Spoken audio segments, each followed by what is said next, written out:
You've signed up for Airplot. I have. And you obviously care about the impact of aviation on the environment. Are you going to oppose the expansion of all airports in Britain? Yeah, I agree with the Conservative Party's position, which is that we don't want a third runway at Heathrow. As you say, I've signed the Airplot petition, and I'm delighted to have done that. We also oppose airport expansion at Stansted and also at Gatwick, which are obviously the main London airports. And we think, building on Greenbelt land at Stansted, for example, would be a really bad idea. We think the flight paths cause huge amounts of noise, if you're unlucky enough to live under one. So you occasionally get planes coming over Hampstead if they change the flight path. Yeah. So I know how noisy it is. So we definitely oppose expansion. What about in those airports? City Airport? Would you oppose expansion of City Airport? I'm not sure there's room for an extra runway at City Airport in any case. They're wanting to extend the original one so they can get bigger planes coming in. Would you oppose that? I haven't studied that in detail, so I should probably look at it before making a comment. But as far as extra runways is concerned, those three airports, that's definitely a no. Yeah, and other smaller ones like Bristol or Newquay, other small airports, what would you vote for if there was a debate on whether to allow them to expand? Yeah, well, I haven't seen the proposals for those. I've only seen the proposals for the big three, which I oppose. I want to look at it case by case. But in general, I think we do need to consume less oil-based fuel. For a number of reasons. I mean, there are two or three good reasons. One is the obvious environmental damage. Yeah. Secondly, it's going to run out at some point quite soon, so we may as well get used to that now. Yeah. And thirdly, the countries which produce carbon fuels are typically either unfriendly or potentially unstable. Russia, Iran, Iraq, Venezuela, Nigeria, Saudi Arabia. Being dependent on those sort of countries for our fuel supplies is quite a vulnerable position to be in. So I think for all of those reasons, both environmental and security, we should be looking to reduce our reliance on fossil fuels, particularly on oil. Are the Conservatives planning to build any new fossil fuel power stations? Not that I'm aware of. And I know that in 2015, just a couple of years' time, the new European regulations come in, limiting the amount of coal-based power stations that we can have in this country. I think we need to invest heavily in the scrubbing technology that we use, but I think better still get away from coal-fired power in general. Now, clearly investing in renewable energy is one way of doing that.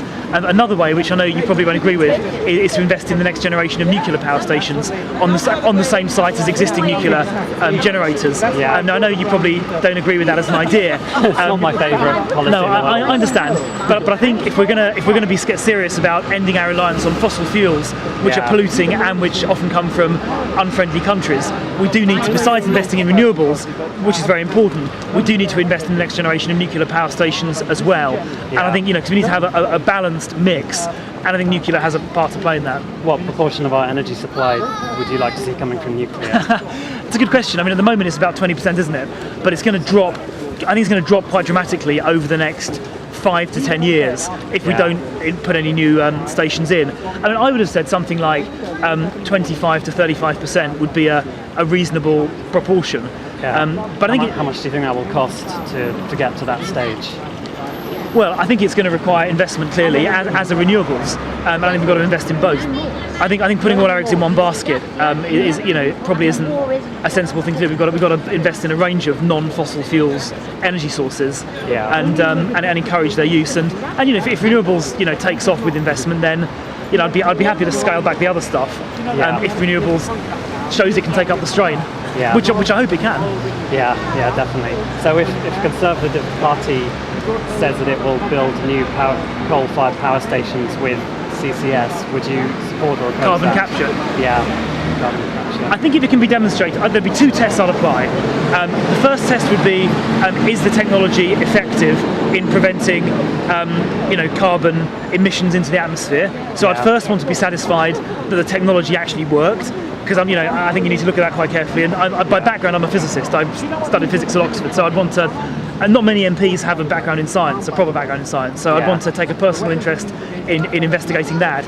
And secondly, I'd want to make sure that economically, the money spent on that technology was well invested, and that it was at least as good, if not better, than the alternatives, which are renewable, nuclear, and so on and so forth. So those are the two tests I'll apply, and I'd want to see both of those tests being passed before supporting new schemes. Cool. The Liberal Democrats say that they're going to expand the use of gas-fired power generation. What do you think about that? Do you think gas is a viable alternative to coal? Well, again, you've got to apply those two tests: the technology test, the pollutant test, and the economic viability test. But of course, gas is a fossil fuel fundamentally. It does need to be, extracted from typically some other country. It needs to be transported. It makes us reliant on them, and it clearly does emit polluting exhaust gases when combusted. Yeah. So, I'm not sure that's necessarily a panacea, to be honest. Okay, and just one other question. British companies are investing hundreds of millions in fossil fuel projects around the world. If you get elected, what would you do about that? Well, fundamentally, I think if a particular country allows investment in a particular type of energy, then I don't think it's up to us to tie the hands of companies here in the UK. Because, frankly, all they do is go and locate somewhere else. So if we said to, British Gas, you can't invest in, Nigeria or Norway or wherever it is, they would simply up sticks and go to the Cayman Islands or somewhere. So I'm not sure that would be the solution.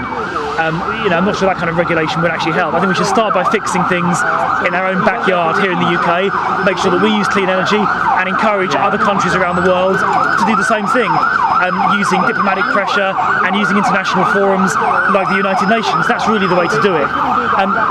One other thing I wanted to add, the Conservatives have a very good plan that David Cameron talked about recently to facilitate investment in home insulation. I think he's going to try and release create a scheme that will release £6,500 per household to invest in proper home insulation, and that's something we're going to be rolling out if we're elected on day one, and that's something which I think all of us who are concerned about the environment should be really pleased about.